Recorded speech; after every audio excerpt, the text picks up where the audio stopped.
Bonjour à tous et bienvenue pour cette vidéo. Je voulais vous montrer aujourd'hui mes coloriages d'avril 2024. J'en ai fait 21 si j'ai bien compté. J'ai fait beaucoup de petits coloriages parce qu'à côté j'ai fait un Kinkade comme vous le voyez. Et j'ai essayé de participer un max au challenge Disney Daily Colo. J'ai fait le défi Disney de la Emiana et bien sûr j'ai fait notre coloriage en commun. Et je crois que j'en oublie pas d'autres. J'ai bien sûr suivi les couleurs d'Alice dans son Mystic Misfit et je crois que c'est tout. Encore une fois, un plaisir à colorier ce mois-ci avec vous tous en live. Alors pour tous ceux qui seraient intéressés par un livre que je montre ou un matériel que je cite, vous avez tout de référencé dans ma boutique Amazon, tout est classé correctement. Et si vous avez des questions complémentaires, n'hésitez pas dans les commentaires, je réponds tout le temps. Je voulais commencer par déjà remercier les 15 autres personnes qui ont fait un Kinkade avec moi, on était 16 en tout, donc merci du fond du cœur, vous avez tous fait des merveilles. Et les autres qui ont fait un coloriage Kerby Rosanne impressionnant ou un Sarah Richter ou du Harry Potter, vraiment 1000 chapeaux à vous, c'était incroyable. Donc effectivement le thème du mois dernier, enfin de ce mois d'avril, c'était un colo impressionnant. Alors pas qui m'impressionne moi, mais un colo qui nous impressionne nous-mêmes. J'aurais jamais osé bien sûr. En fait il nous fallait trouver un thème qui puisse rassembler les gens qui voulaient faire du Thomas Kinkade niveau Disney et du Thomas Kinkade niveau nature, maison, etc.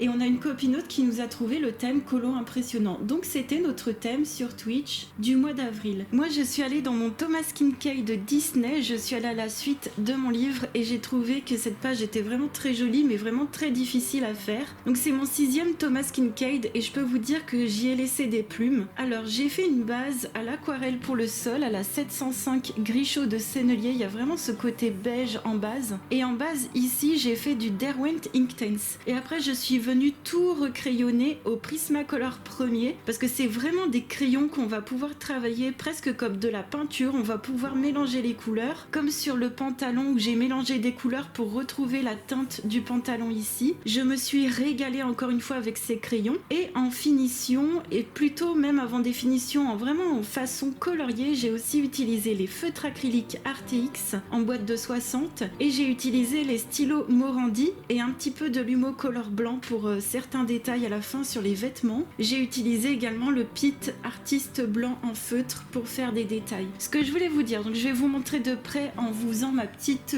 explication qu'il faut vraiment que je vous dise, c'est-à-dire que ce coloriage là, je l'ai verni, je vais vous montrer, vous voyez on voit plus aucune trace de gras, il est un petit peu brillant, mais je l'ai fixé avec du fixatif pour pastel gras et ensuite je l'ai verni avec du vernis mat de chez Action. J'en ai pas mis beaucoup, mais alors chose très importante à retenir, c'est que les Morandi réagissent à l'eau et pour le coup, ils réagissent au vernis et au fixatif. Donc ce que j'ai dû faire, c'est que j'ai dû remettre un petit peu de Morandi, ça les avait un peu affadis. Donc je vous avoue que je m'attendais pas du tout à refaire cette étape-là supplémentaire. C'est vrai que j'ai pas mis autant peut-être de précision qu'au début, mais tout de même, je suis vraiment contente. Ça y est, là, j'ai passé le coup de la petite déception quand même. Et c'est vrai que je le savais en plus qu'ils réagissaient à l'eau, mais j'avais pas trop bien écouté.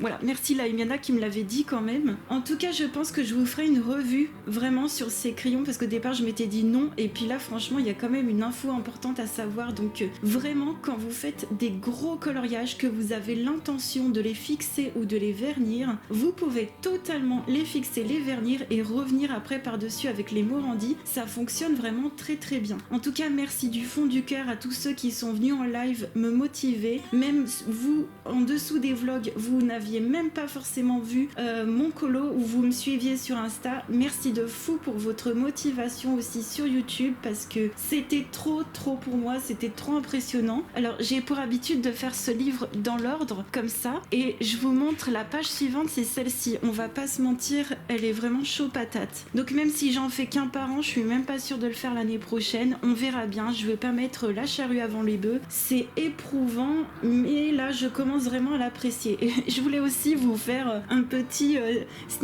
un petit close-up sur les oiseaux au Morandi. Non mais franchement, j'ai pas su faire mieux. Non mais ça m'a fait trop rire, tu vois. J'ai mis tout mon âme sur tout, mais alors les oiseaux, j'y arrivais pas, c'était trop minuscule. Franchement, dans les Thomas Kinkade, pensez-y. Plus c'est détaillé, plus ce sera extrêmement compliqué à réaliser. Et je vous dis ça pour le prochain Disney qui va sortir cette année. On va continuer avec des coloriages un petit peu plus cool et ça m'a fait trop plaisir de retourner dans du Miki Takei, du Denis Klett, du Fabiana Attanasio, découvrir Julia Jang. Je suis trop contente, ça change, des illustrateurs qui changent quoi. Donc ça c'est un petit livre avec des petites cartes postales. Vous avez le modèle ici et là c'est ma version. Ma version est toujours plus intense, plus colorée. Bon après il faut se dire qu'à chaque fois un modèle, comme dans les Kincaid, hein, les modèles sont un peu plus passés, il y a cet effet d'impression. Et donc j'ai fait une base à l'aquarelle et je suis venue faire des petites ombres au crayon artiste de Derwent. Ce sont des crayons très secs que je ne vous recommande pas et j'avais besoin de faire des toutes petites ombres à peine visibles, donc là pour le coup ça allait bien. J'ai mis du stylo blanc, du stylo gel, du stylo Morandi et c'est tout. Je me suis éclatée à faire cette petite carte postale comme ça en mode détente, ça me donne trop envie d'en refaire en mode tranquille, sans forcément faire d'effet poil. J'ai adoré faire ça. Je voulais vous dire aussi qu'à chaque fois, je vais pas forcément citer les gens, mais vous vous reconnaîtrez, à chaque fois j'ai été accompagnée sur tous mes colos par plusieurs personnes.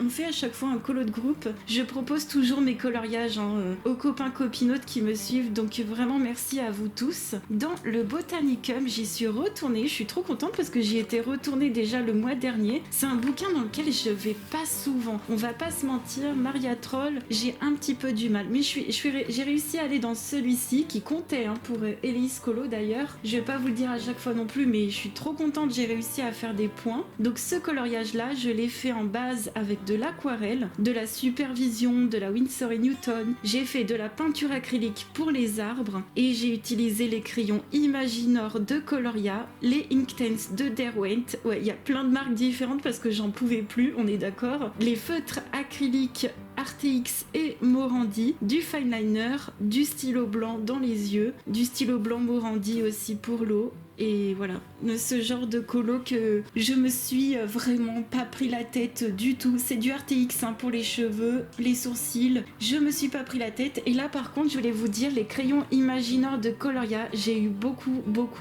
de mal à travailler mon dégradé pour le portrait. C'était vraiment très compliqué. Je pense peut-être à me séparer de cette gamme parce que vu les autres que j'ai, j'en vois pas trop l'utilité. Il n'y a pas énormément de couleurs et j'ai du mal à les tailler, c'est ce que je vous dis depuis le départ. Donc je vais y réfléchir, mais au moins je réessaye mes crayons et comme vous le savez à chaque fois, vous voyez Prismacolor premier, artiste Derwent, là on a fait les Imaginor de Coloria. J'essaye vraiment à chaque fois d'utiliser toutes mes gammes de crayons. Ensuite je suis allée dans le Gnomes in the Neighborhood en duo avec Colo de So parce que Hélice et les couleurs d'Alice elle l'avait déjà fait, elle venait de le faire et j'avais trop envie de les accompagner mais j'avais pas le temps à ce moment là, donc je les ai suivis juste après avec So et je me suis régalée à faire cette page. Donc les copinotes, je les référence sur l'accueil de mon YouTube, je vous invite à aller voir à chaque fois leur version. Et j'ai fait ce coloriage là au Colorsoft de Derwent, j'ai adoré réutiliser ces crayons. J'ai fait le fond à l'aquarelle, j'ai fait des rajouts que vous aviez vu en vlog au feutre acrylique RTX, j'ai fait les finitions au Morandi, au petit stylo gel Milky Way, j'ai fait de l'aquarelle nacrée également, bref, et j'ai aussi utilisé un peu aussi les feutres acryliques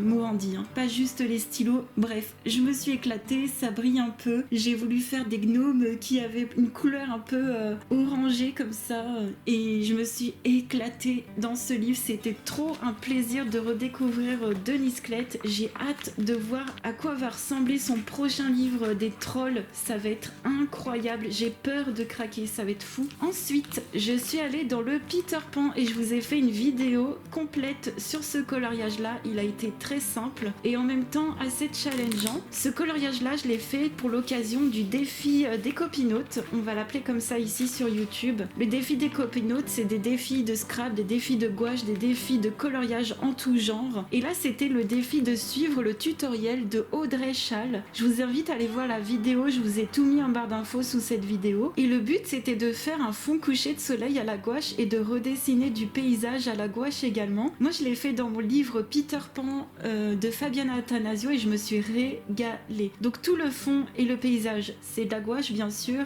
Et pour le cuivré ici, c'est de la peinture acrylique cuivrée de chez PBO et du pastel gras pour donner un mouvement à Peter Pan tout simplement. Et je suis trop contente, ça fait vraiment plaisir de faire du lâcher prise. Il faut se rendre compte qu'aussi en même temps j'étais sur le Kincaid et ça m'a fait trop plaisir. D'ailleurs je vous ai pas dit, le Kincaid m'a duré 7 semaines. J'ai fait 3 à 4 séances de colo par semaine. C'était très prenant, mais ce qui m'a gardé, ce que j'ai fait pour garder l'énergie, c'est justement d'avoir fait plein de petits coloriages à côté et de tester de la gouache, de s'amuser, de faire du scrap, etc.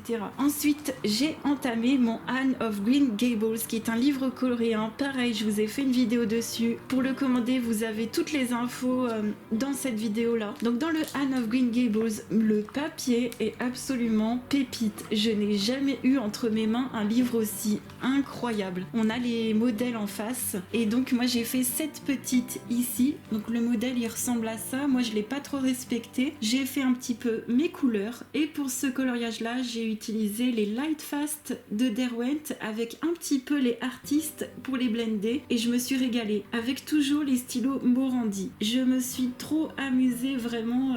Je referai trop une petite tête comme ça de temps en temps et merci aux copinotes qui m'ont accompagnée vraiment dans tous ces colos là. On va continuer avec les petits colos Amazon. Dans ce livre là, donc j'accompagne les couleurs d'Alice, puis on est à chaque fois plein de copinotes, hein, toujours les mêmes à se suivre. Alors d'abord j'ai fait la page de titre parce qu'on a bientôt terminé ce livre. Il nous reste 4 pages à faire et j'ai essayé de le décorer avec des stickers et de l'aquarelle et ici également. Donc là c'est des stickers de chez Action. Je voulais vous dire quand même, il faut les coller. C'est vraiment, ça colle beaucoup mieux. Donc dès que vous les décollez, vous prenez un tube de colle, vous mettez de la colle. Moi j'utilise de la UHU tout simplement et ça fonctionne super bien. Au niveau des coloriages concernant le petit challenge des couleurs d'Alice, on a fait celui-ci. Je l'ai fait en mode aquarelle avec une base, je crois, de feutre à alcool et j'ai ombré avec mes petits crayons Chromaflow et autres, ma petite trousse que j'ai toujours à côté de moi avec du petit scrap et du petit stylo Morandi, du stylo gel pailleté, vraiment quelque chose de très simple et j'ai fait exactement la même chose pour cette page là et c'est exactement le même style de matériel. Donc vraiment un plaisir à faire des petits coloriages comme ça sans prise de tête et ce mois-ci j'ai vraiment apprécié utiliser mes stickers etc. Vous en verrez aussi pour le mois prochain, je me suis régalée. On va continuer dans le Spooky Girl, vous savez que j'y vais 2 fois par mois, donc le mois prochain ce sera la dernière fois, ce sera mes 2 derniers coloriages pour le mois prochain. Donc j'ai fait cette petite fille qui descend les escaliers, j'ai fait une base de feutre à alcool pour le personnage. Tout le fond c'est de l'aquarelle, la Bokundo qui est absolument génialissime. J'ai utilisé aussi un peu de twin marker métallique, des glitter markers de chez Action, des feutres vous savez métalliques et brillants de chez Action, des twin markers pour faire les bougies, bref, du feutre acrylique, tout ça, enfin du petit matos de chez Action que je vous montre en vidéo dans mes vlogs. Et j'ai fait aussi quelque chose de très simple sur celle-ci. Là sur celle-ci j'ai voulu tout ombrer au feutre alcool, donc j'ai utilisé les feutres alcool Coloria et j'ai voulu tout ombrer au feutre alcool. J'ai mis un tout petit peu de crayon blanc, des petits crayons feutre acrylique en tout genre à pas cher et ça fait l'affaire et je me suis régalée avec ce livre. On va continuer avec tout ce qui est Disney. Donc au niveau des marque-pages, j'en ai fait 4 dans le Mickey & Co. Ils ont été tous faits de la même façon. Le fond c'est de l'aquarelle, de mon aquarelle chinoise, hein, l'aquarelle qu'on trouve à 20 € sur AliExpress, etc. Je vous en parle en vlog. Avec du stylo Morandi, des stylos gel, j'ai même pas ombré, c'est juste du feutre alcool et de l'aquarelle dans le fond en fait. Hein. Et de l'encre en pad pour détourer le marque-page et dans le fond c'est des stickers. Donc je vais vous montrer, c'est la même chose ici. Là la seule chose de plus c'est que j'ai rajouté du foil dans le fond. J'ai essayé de faire du mieux que je peux. Alors il y a Héloïse qui va sûrement nous montrer en vidéo, c'est ce qu'elle m'a dit, donc ce serait trop chouette parce que elle arrive à faire des compositions de scrap incroyables, mais genre trop belles. Elle fait aussi des trucs avec de la pâte de texture, là je viens de voir, enfin c'est juste magnifique. Donc vraiment si vous voulez voir des méthodes de scrap montrées en vidéo, je vous conseille d'aller voir Élise Colo. Alors pour tout ce qui est partie blanche comme les Riri, Fifi, Loulou. Et puis ici, c'est du crayon que j'avais avec moi et c'était du crayon gris très foncé. Donc ils sont très ombrés, très gris parce que j'avais juste la flemme de me lever. Et dans le fond, ici, ce qui change, et j'en avais mis un peu sur celui-ci. Ah, j'en ai mis sur tous.